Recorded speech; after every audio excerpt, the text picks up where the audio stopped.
चंपक नगर के एक छोटे से गांव में एक बुढ़िया गांव के बाहर खेतों में एक झोपड़ी में रहा करती थी। वो देखने में बहुत डरावनी थी। बूढ़ी अम्मा की एक बहुत ही सुंदर और गुणवान बेटी थी सोना, जो विवाह के योग्य थी। बूढ़ी अम्मा उसके लिए गांव के जंगल से अक्सर फल लेकर आया करती थी। एक दिन बूढ़ी अम्मा जंगल से कुछ फल लेकर अपनी झोपड़ी में आती है और देखती है कि उसकी बेटी सोना कहीं नजर नहीं आ रही। बूढ़ी अम्मा, अरे ये सोना कहाँ चली गई, दिखाई क्यों नहीं दे रही? अरे ओ सोना, कितनी बार कहा है इस झोपड़ी को लांघ कर मत जाया कर, लेकिन मेरी सुनती कब है ये लड़की। थोड़ी देर बाद सोना झोपड़ी में आती है।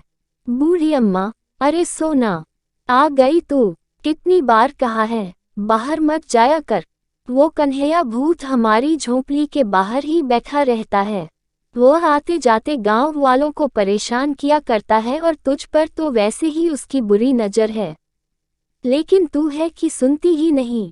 हे भगवान, अगर तेरी जल्दी से शादी हो जाए तो मैं गंगा नहा लूं। हाँ सोना, क्या माँ, आप भी मेरी शादी के पीछे पड़ी रहती हो? मैं ना करूं शादी वादी, अभी मेरी उम्र तो खेलने कूदने की है। बूढ़ी अम्मा, अरे हट पगली कहीं की, 16 वर्ष की हो जाएगी इसी माह। जल्दी से कोई सही लड़का मिल जाए बस। सोना, अरे अम्मा, ऐसा कोई बना ना अभी।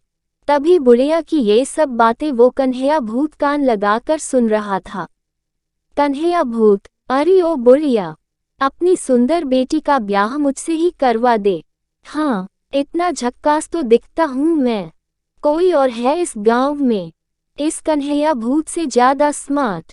नहीं ना, लेकिन तू है कि समझती ही नहीं, मेरा प्यार दिखाई नहीं देता तुझे। अरे ओ मेरे प्यार की दुश्मन, करवा दे मेरा ब्याह अपनी सुंदरी सोना से। हा हा हा। बूढ़ी अम्मा मन में, अरे मुआ कन्हैया भूत तो मेरी बेटी के पीछे ही पड़ गया है, ये न मानने वाला है ऐसे, इसका तो मुझे ही कुछ करना पड़ेगा। हाँ। बूढ़ी अम्मा, अरे ओ कन्हैया भूत, तू अगर मेरी सोना से शादी करना चाहता है तो तनिक मेरी झोपड़ी के इस छेद से अंदर आकर दिखा, तभी करूंगी अपनी सोना से तेरा ब्याह, समझा? सोना, अम्मा क्या बोल रही हैं आप, मेरी शादी भूत से करवाओगी? हे भगवान, क्या दिन आ गया है। कन्हैया भूत, अरे हाँ हाँ खूंखार बढ़िया, इसमें कौन सी बड़ी बात है, ये तो मेरे बाएं हाथ का खेल है। अभी आता हूँ अंदर। हाँ। आल ककड़ी ककड़ी, आल ककड़ी ककड़ी, कन्हैया बन जा मकड़ी। तभी वो मकड़ी बन जाता है और बुढ़िया की झोपड़ी के दरवाजे के छोटे से छेद से अंदर आ जाता है। जैसे ही वो अंदर आता है तभी बूढ़ी अम्मा एक कांच की शीशी दरवाजे के छेद पर लगा देती है, जिसके बाद वो कन्हैया भूत उस कांच के शीशे के अंदर कैद हो जाता है। बूढ़ी अम्मा, हा हा हा, अब आया ना मजा। क्या रे कन्हैया भूत, तू चला था मेरी बेटी से ब्याह करने, अब करके दिखा। अब हो गया ना कैद तू, अब रह बंद इसी बोतल में। हाँ। हा हा हा। कन्हैया भूत, अरे वो खूंखार बढ़िया, ये तूने क्या किया है? कन्हैया भूत को ही बेवकूफ बना दिया, ये तूने अच्छा नहीं किया। तू जानती नहीं है, कन्हैया से पंगा अच्छा नहीं है। चल जल्दी से मुझे बाहर निकाल, चल निकाल मुझे बाहर। बूढ़ी अम्मा, अरे नहीं नहीं, अब देख तू कन्हैया, अब मैं तुझे अच्छे से मजा सिखाऊंगी। हाँ। बड़ा आया था मेरी बेटी से ब्याह करने। हा हा हा। जिसके बाद बूढ़ी अम्मा कांच की शीशी में बंद कन्हैया भूत को जंगल में एक पेड़ के पास रख देती है। शीशी में बंद कन्हैया भूत बार बार मुझे छोड़ दो, मुझे छोड़ दो की आवाजें लगा रहा था। बूढ़ी अम्मा, अब रह तू यहाँ कन्हैया, कोई नहीं आएगा तुझे इस कैद से आजाद कराने। हाँ। कहते हुए वो बूढ़ी अम्मा अपनी झोपड़ी में चली जाती है। कई दिनों तक शीशी में कन्हैया भूत मुझे शीशी से बाहर निकालो, मुझे शीशी से बाहर निकालो की आवाजें देता रहा, लेकिन किसी को भी उसकी आवाज सुनाई नहीं पड़ती। कन्हैया भूत, मुझे शीशी से बाहर निकालो, निकालो मुझे शीशी से। एक दिन एक धोबी उस पेड़ के पास से गुजर रहा था। धोबी, अरे भाई, आज तो बहुत गर्मी है, चलते चलते थक गया हूँ, थोड़ा आराम कर लेता हूँ। वो धोबी उसी पेड़ के पास बैठ जाता है कि तभी उसे कन्हैया भूत की आवाज आती है। कन्हैया भूत, निकालो मुझे शीशी से, निकालो मुझे। अरे, कोई सुनता क्यों नहीं मेरी आवाज? भाई, निकालो मुझे यहाँ से। धोबी, अरे भाई, ये आवाजें कहाँ से आ रही है? भाई, लगता है कोई सहायता के लिए पुकार रहा है। धोबी इधर उधर देखने लगता है कि उसे पेड़ के पास रखी वो कांच की बोतल दिखती है। उसमें कन्हैया भूत मकड़ी के रूप में था। धोबी ये देखकर हैरान हो गया। धोबी, अरे भाई, ये शीशी में बंद मकड़ी कैसे बोल रही है? ऐसा तो पहले कभी नहीं देखा। भाई, धोबी वो शीशी अपने हाथ में लेता है और मकड़ी को बाहर निकाल देता है। तभी कन्हैया भूत अपने असली रूप में आ जाता है। कन्हैया भूत, अरे भाई, वाह वाह, तुम्हारा बहुत धन्यवाद भाई। ना जाने कितने दिनों से मैं इस बदबूदार शीशी में बंद था। छी छी छी, क्या बताऊं, कैसी जिंदगी हो गई थी मेरी। कई दिनों से ना कुछ खाया है, ना कुछ पिया है। हाय हाय हाय, बहुत जोरों की भूख लगी है। ए भाई, कुछ खाने को है क्या? जल्दी दे दे, पेट में चूहे अकड़ी बकड़ी खेल रहे हैं।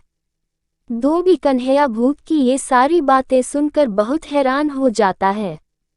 धोबी, क्या तुम भूत हो भाई? आखिर तुम इस शीशी में कैसे आए हो? मुझे तो कुछ समझ नहीं आ रहा है। कन्हैया भूत, अरे, बताता हूँ रे, इतना हाइप क्यों होता है? पहले कुछ खाने को तो दे। तभी धोबी झोली में से कन्हैया को रोटी देता है। कन्हैया भूत जल्दी जल्दी रोटी खाने लगता है। कन्हैया भूत, अरे अरे, कितनी बेस्वाद रोटी खाता है रे तू। बोले तो एकदम गोबर माफिक। अभी तो भूख लगी है तो खा ही लेता हूँ। रोटी खाने के बाद कन्हैया भूत धोबी को सारी बात बताता है। धोबी, अरे कन्हैया भूत, क्या तुम सच बोल रहे हो? उस खूंखार बुढ़िया की बेटी क्या सच में बहुत सुंदर है? कन्हैया भूत, हाँ हाँ, उस खूंखार बुढ़िया की बेटी सच में बहुत सुंदर है, एकदम हीरोइन माफिक लगती है रे। तभी तो इस हैंडसम कन्हैया भूत का दिल उस पर आया। धोबी मन में, अगर उस बुढ़िया की बेटी इतनी ही सुंदर है तो क्यों ना मेरे बेटे पकिया की शादी उससे हो जाए।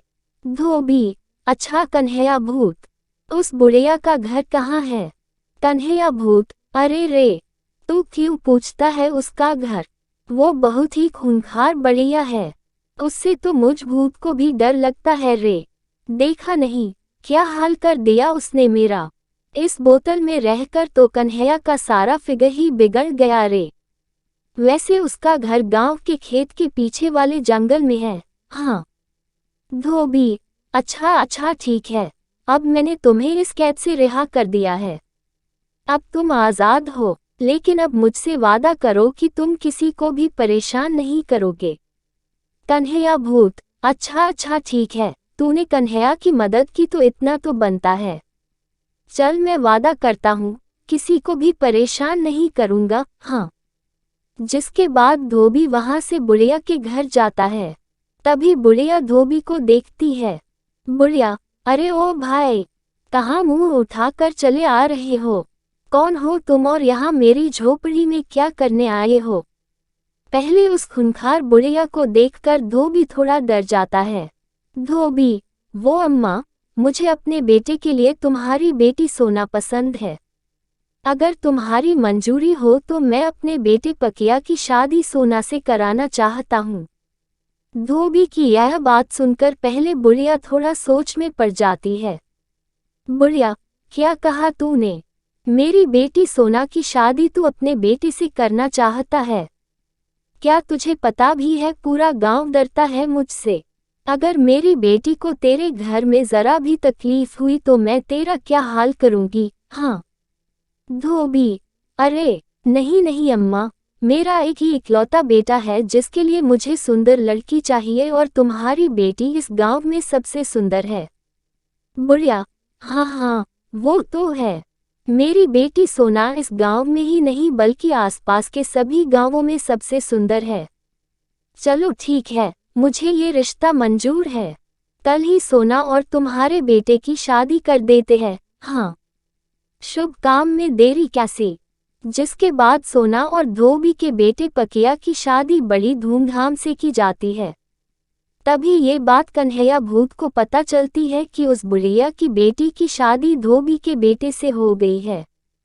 कन्हैया भूत, अच्छा भैया, तो इस खूंखार बुढ़िया ने अपनी बेटी की शादी इस धोबी के बेटे से कर दी है। ये तुमने अच्छा नहीं किया। अब मैं इस पकिया को अच्छा मजा चखाऊंगा। हाँ, आखिर कन्हैया भूत नाम है मेरा, ऐसे सस्ते में पीछा नहीं छोड़ूंगा भैया। हाँ, जिसके बाद वो कन्हैया भूत धोबी के घर जाता है और देखता है कि पकिया अपने घर में सो रहा है। तभी वो पकिया के पास जाता है और पकिया का गला दबाने लगता है। कन्हैया भूत, आज तो इस पकिया को मार ही डालूंगा। हाँ, मेरी सोना से ब्याह रचा के बैठ गया है, ससुरे का नाती। इसको मार के इसका किस्सा ही खत्म कर दूंगा। तभी वहां पर सोना आ जाती है और जोर जोर से चिल्लाने लगती है, सोना, बचाओ, कोई इन्हें बचाओ, ये कन्हैया भूत इन्हें मार डालेगा। तभी सोना की आवाज सुनकर वहां पर धोबी आ जाता है। धोबी वहां कन्हैया को देखकर हैरान हो जाता है। धोबी, अरे तू यहाँ कैसे आया? मैंने तुझे उस शीशी से आज़ाद किया था ना। तुमने वादा भी किया था कि तू किसी भी गांव वालों को परेशान नहीं करेगा, लेकिन तू तो मेरे ही बेटे की जान लेने पर उतारू हो गया है। चल छोड़ मेरे बेटे को। कन्हैया भूत, अरे ओ धोबी, तूने कन्हैया भूत को बेवकूफ़ बनाया। लगता है तेरा माइंडवा क्रैश हो गया था तेरा, जो तूने सोना की शादी अपने इस बेटे से करवा दी। अब देख तू कन्हैया भूत कैसे इसकी जान ले लेगा। हाँ, तभी वहां पर सोना की माँ, वही बुढ़िया आ जाती है जिसके हाथ में फिर से एक शीशी होती है। कन्हैया भूत, अरे ओ कन्हैया, छोड़ पकिया को। लगता है मेरा सिखाया सबक बहुत जल्दी भूल गया तू। देख, फिर वही कांच की शीशी ले आई हूँ। हाँ, बता रही हूँ, तुझे इसमें कैद कर दूंगी। बता, चिरकुट करूँ तुझे कैद। कन्हैया भूत, अरे अरे अरे, ये खूंखार बढ़िया मेरा पीछा क्यों नहीं छोड़ती है? आय हाय, ना जाने कौन से जन्म का बदला ले रही है मुझसे। भाई, लगता है यहाँ से भागना ही पड़ेगा।